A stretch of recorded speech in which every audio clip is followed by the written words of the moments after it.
We are back, baby. We are back with another episode of Last Week, This Week with your boy, Clayton Hill. And hey, man, stick around. We got a good one. Do you like guns, blood, guts, and good eating? Well, stick around, baby, because it's hunting season. That's right. We're heading to the woods, and we're getting a harvest. We're going for it. First, you can follow me on YouTube, Spotify, TikTok, Apple Podcast, wherever you watch, wherever you listen. Before we get started, this episode is brought to you by vegans. Hugs over hogs. Put that bacon down and love somebody. Vegans. We're nice to animals, and we can't wait to tell you about it. Vegans. Animals have feelings, and clearly you don't if you eat them. Vegans. We're like Christians. Join us. And if you don't, you're probably going to rot in hell. Vegans. No, all my love to the vegans out there. But this probably, maybe this is the episode for you. Because I'm going to talk about kind of like why people hunt. My experience with hunting. Why people do it. Why I used to hunt. I haven't hunted in quite some time. Really, since I moved to California. But it is certainly a lifestyle for some. And a lot of people that I've run into out here just don't understand that. And so maybe if you are a vegan or somebody, who doesn't know much about hunting, maybe this is the one you tune into. But I wanted to go over this because my feed on all social media is of people going out. It was opening weekend back home in Missouri this past weekend. And people are out there and posting it all, man. This is just the world. It is so crazy because it is nothing like where I am now. The social media feed is so different between LA and back home in nowhere, Missouri, as anyone would think that it would be. But everyone's posting their stuff. And so, it kind of, man, I miss it. I do miss it. It is absolutely a lifestyle. It's not for everybody. Hunting is not for everybody. It hasn't been ever, and nor will it be. It's like drugs and alcohol and pink starbursts. It's not for everyone, but it is important, and it is a way of life. For me, it's a way of getting outside, getting connected to nature, and spending that time a lot of times with either friends or family. And there's so many other things that go into it, so you have to be connected to nature. You obviously have to be outside unless you're, you live where I live, where you could absolutely just open up one of the living room windows of the house when an opportunity arises and you can hunt from the couch. That is a real thing where I am from.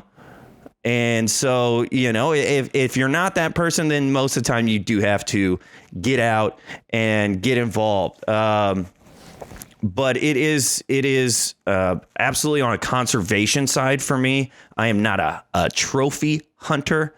I don't go out just to hang stuff on the wall. I go out to get a harvest, to get in touch with nature, to connect on that deeper level, and, to give thanks to the abundance of nature and what I believe that God has put on this earth for us. And it's kind of the law of nature, too. There are predators out there and there's prey out there. And that is a very natural thing. Some people believe that we should be above that because we are humans. But as humans, we are also a part of nature. So I don't think that those are two completely different ways of thinking. But the food is the biggest part for me. The food, connection to nature, connection to friends and family. My goodness, if you've ever had some deer jerky, that is some good stuff. But there's all kinds of things. I mean, you can have ground meat, you can have jerky, you can have sausage, you can make stews with it, you can make steaks with it, the back straps. There's so much off of this animal that you can receive in a grateful manner, of course, because it only comes around, I think rifle season is only a couple of weeks. Like only a couple of weekends. There might be an early season and a late season. Bow hunting goes on for months because it's a little more tricky. That's what I prefer. I only had like one season of bow hunting before I left. But I mean, that's not shooting an animal from 300 yards away. You have to really connect and get in on that level and know where the deer are coming in, when they're leaving, where the funnels are happening. Like you have to know your stuff and you have to be able to be close. And deer has some good noses, man. Sometimes I think this hound dog behind me has a good nose, but deer are smart. They're sneaky, and they use all of their senses. And they're a beautiful animal, man. I saw one on the golf course yesterday, one that I would absolutely take. It was like a 10-point buck just in the mountains of California, right in the middle of the golf course. Couldn't believe it. I got antsy. There was no way I wasn't going to run up with my clubs. Wasn't going to grab the 9-iron and have a go. You know, probably not going to win that battle. They're tough creatures, and he had a full rack, man. It was pretty awesome. So for me, on the conservation side of things, you know, an overpopulated deer population, words, you get into car accidents. They're grazing, like an overgrazed wooded area is not good for any other ecosystem. So you talk about the ecosystem that they live in themselves. You talk about the impact on humans. If you hit a car, dude, well, if you hit a car with your car, that's a different story. But if you hit a deer with your car, that thing is doing some damage, man. I mean, these are some hefty animals. If you've ever seen Tommy Boy, that's all you need to know, man. That thing just tears that car up. They put it in the back and try to save it because they feel bad, and then it just wakes up and just terrorizes the car. It's a great scene. I haven't had any of those. I put a deer in a truck, but it was not getting up after I was done with it. That's for sure. And it's not like fish in a barrel. A lot of people think that, you know, we're going out there with ARs and just spraying an entire field full of thousands of deer. It is not like that at all. There is a huge amount of prep that should go into it. And it's not that easy. I mean, you are looking for signs. You're looking for scrapes and rubs, you know, where they're marking the ground with the hooves. You're looking for urine and poop. I mean, like, if you talk about being connected on a very nature level, we're getting into it. We're out there sniffing pee and picking up poop. Who thinks that's fun? You know, that's not a fun part of it. But you're getting out there so early and looking for all these signs, looking for tracks, looking for bedding areas, where they bed at night, where they're walking to after they get up, where they're feeding, and like the acorns and all kinds of things, you know, that they munch on. So you're tracking what they eat, tracking where they sleep. You're tracking, you know, where they're going to in the morning and what way they're coming back at night. You're looking for funnels and tracks. I mean, you're spending a significant amount of time, you know, hopefully more time scouting than you are actually hunting.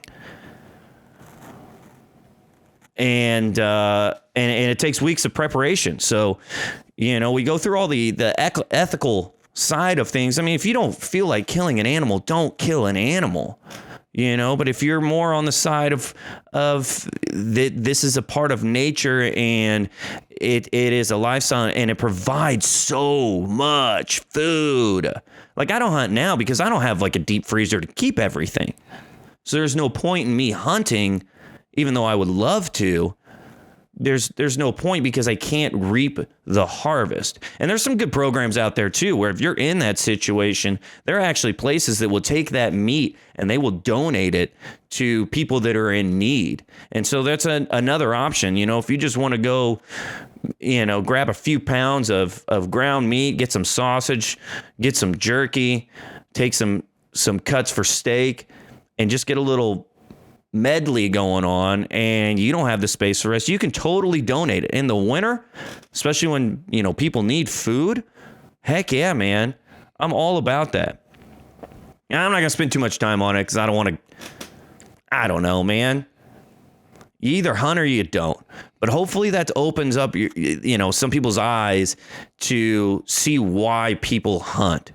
It's not a machine gun out there laying, thousands of deer down all at once. You don't just wake up, go outside and shoot something. There's so much time and preparation that goes into it. And it's a great way to get clean meat. I don't know where half the stuff comes from at the store.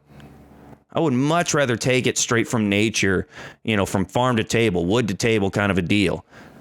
Like that's going to be a cleaner source of meat. There's not going to be any hormones or anything pumped into it. Deer population needs to be regulated. So we don't hit them with our cars. So they don't, go out and eat crops. They don't overgraze the woods. They also transmit diseases. That's nature. That's what it does. And if you think that that's more gruesome than any other predator, if you've seen any kind of animal take down another animal, it is not pretty. It is a suffering moment for that animal that's being preyed upon. I would much rather take a gunshot to the chest than to have a pack of coyotes or wolves or whatever just eat away at my limbs first, and me just lay there hating every minute of it, until you bleed out. Don't eat my face and let me bleed out. I'd rather not. Just shoot me in the face. If I have a choice and I can't get away from either scenario, shoot me in the face. Don't eat my face. I'll take that option, please. So with all that said, we've done all of our homework. Right, hunting season is coming up. It's like one of the biggest. We would have people take off for school for hunting season, like that Friday for sure. Opening day? Are you kidding me? You've got to get out there on opening day, especially during rifle season, especially if you're out there on public land. Which that's a whole nother story of trying to hunt on public land. I tend to choose not to for gun season. That's why back home I did bow before I came out here, is because I didn't have any land to hunt on. I don't trust Jerry Bob Joe with a 30-06 and can just, shooting at every squirrel that's bristling through the leaves. I'd rather not. I'd rather not take that chance of just getting laid out 200 yards away for no reason while whistling Carrie Underwood. So I would much rather be on a private land if possible. If not, I would bow hunt. You have to be 50, 60 yards on a pretty decent shot. And at that point, I hope that you could see that I'm human. So bow hunting is just a little less risky for myself. Everything becomes a target, and that's something else. That's a whole nother topic too. Gun safety, hunter education. That's it. All right, but so say we've got some private land. We've done our homework. We've been out there for weeks, and it's opening day. Boy, it's hard for me to sleep the night before.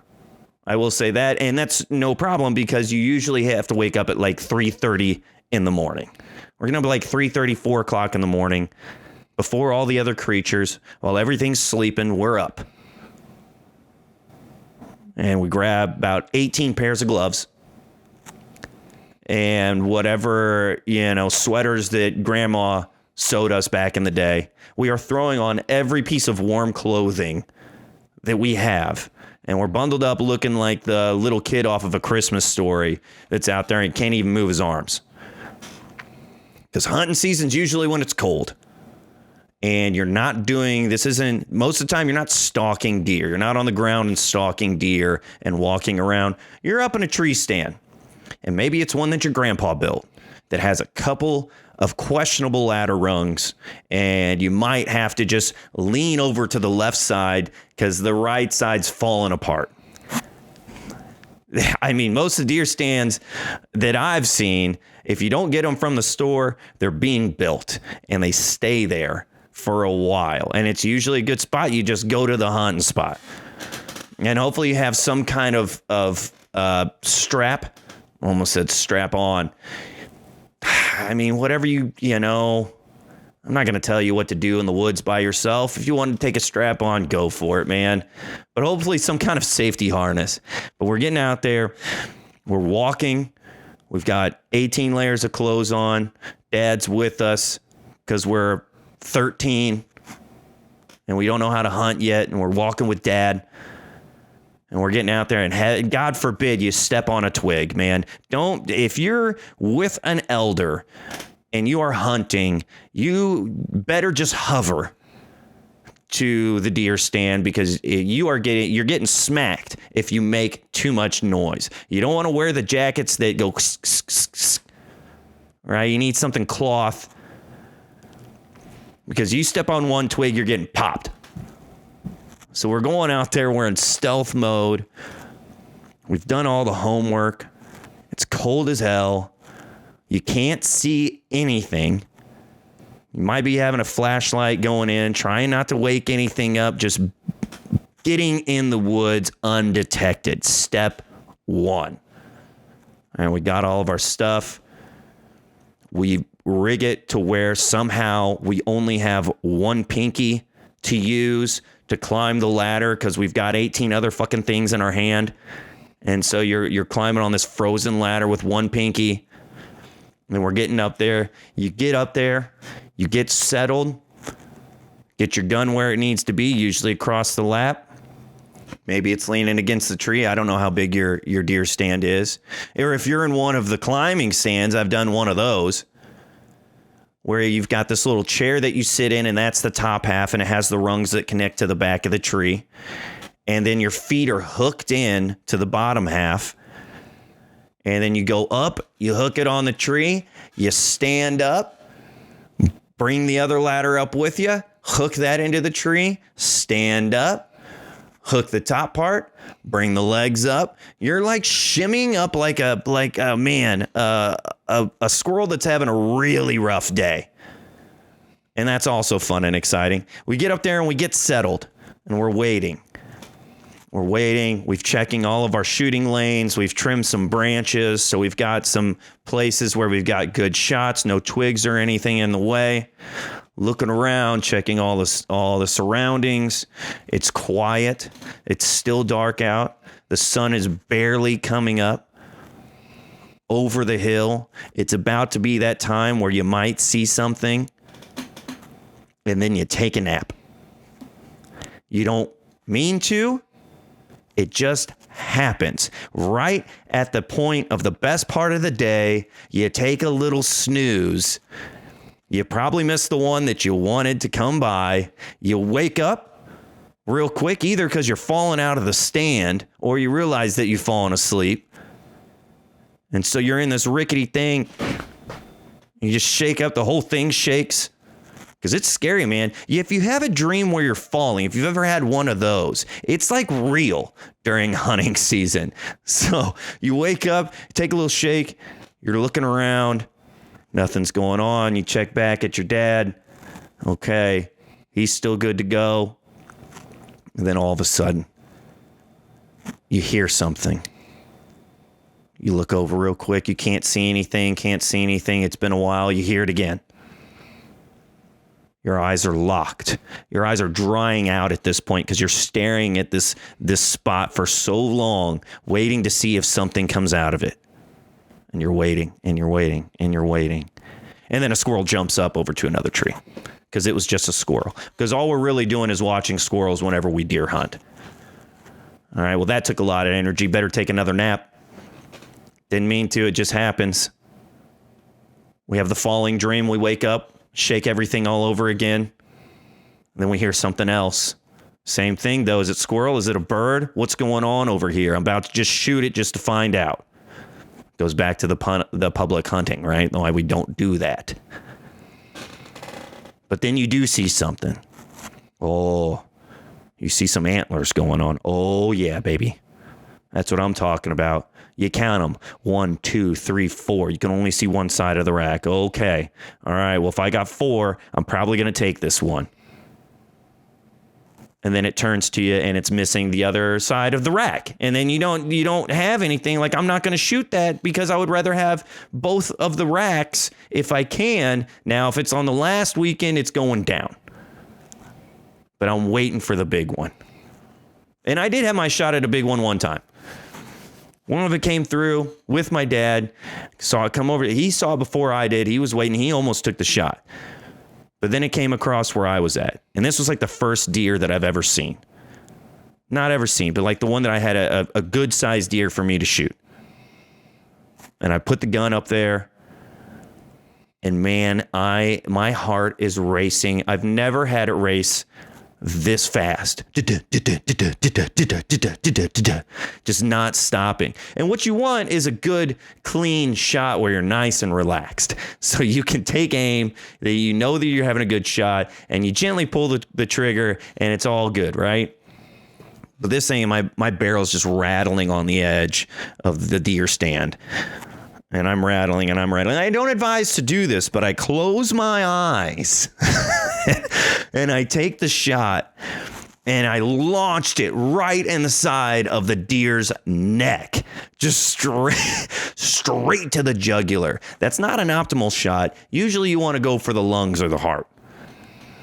That way the heart explodes. It's a real quick, painless kind of a thing. You puncture a lung. Sounds a little gruesome, but again, quick and painless for the most part. Lungs fill up with blood pretty quickly, suffocates. It's like those are the best. Those are the quickest, cleanest, easiest shots. But I guess if you can't do that, the head or the neck will work. Shot him straight to the neck, went straight down. I'm a kid. I'm so pumped. Dad's pumped. This is a moment right here between father and son, where we've put in time, we've spent time together. You know, dad's wanting to teach his boy the ways of wilderness, teach him how to fend for himself, to, you know, take what the land provides you, to be able to provide for your family. This is a big thing. It's very, well, I don't know what the word, it's not like historical. It's not, I mean, it's kind of traditional. It's just a passing of manhood for a father-son in this kind of setting. And we get it, man. And guess who has to carry it out of the woods? This guy. Dude, I'm 13 years old. This deer weighs like 250 pounds. I don't know how much deer weigh. But whatever it is, this deer is like 2 or 3 times my size. And I'm that's the, you know, if you can't get a four-wheeler back there or anything, dragging it out of the woods. Again, this is not shooting fish in a barrel. Like, there's so much. You get it out of the woods, you get it back, and then you've got to hang it up over a tree, clean all the guts out of it. I mean, if you're thinking that that's fun, like, this is a very labor-intensive process that's going on here, because you've got to slice it open. You've got to cut the top to bottom. I call it the poop shoot. So you've got to cut the top of the jugular, the top of the throat, however far you can reach. And then you've also got to cut out the sphincter, because that is where it starts and where it ends, and all the other guts are connected in between. So you're getting a little poopy, trying not to cut the poop sack. For the love of God, please do not cut any of the organs. Do not get in the stomach sack. Do not get in that poop sack. It is going to spoil the meat and spoil your good time, because it reeks, man. So hopefully you've got a clean cut there, and on a perfect day, everything falls out all at once. And then depending on what you're doing, you've got to cut the hide a certain way. If it is something that you're going to mount, you got to skin it.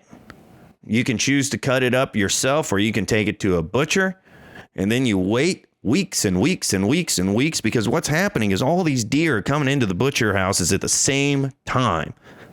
So they've got to go. I mean, they can only go so fast. So you've got to wait on it, unless you're doing it all yourself, which you totally can. But that's on a good day. A lot of times you get out there, butt crack of dawn, put in all this hard work, get up in the stand, take 2 or 3 naps, and come home empty-handed every time. So this is not an easy thing to do. And I don't know why. That's all I wanted to say. It's not easy. It is a way of life. There are other things around it besides just going out there and killing shit, which sounds fun. Shooting guns sounds fun. But there's so many other things that go into it, and I wish that I could be out there.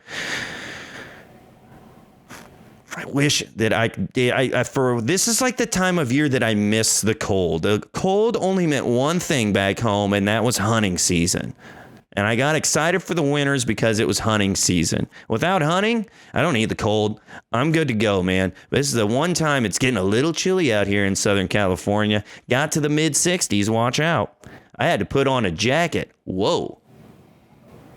And we're all those in with the social media. It's just what was coming into me today, man. And so, I'm not going to spend too much on all the other stuff. Like, that's it. Just my experience on what I do whenever I hunt, or what I used to do, my stories, why I do it. If you're a vegan, I hope that was okay for you. I hope that you made it through. You probably turned it off as soon as I started making vegan jokes. And that's all right too, man. And that's all right too. It's all good in the hood, and it's all good here on Last Week This Week with your boy Clayton Hill. Again, find me on YouTube, Instagram, TikTok, Spotify, Apple Podcasts, baby. Grab your long johns. Grab your favorite pillow. Get out there, and good luck to all the hunters this past weekend. Good luck to them all coming up this next week. Use that food, baby, and send some over to 3408 West Sunset Boulevard in Hollywood, California, because I'll take it. Thanks for tuning in, guys. We'll see you next time.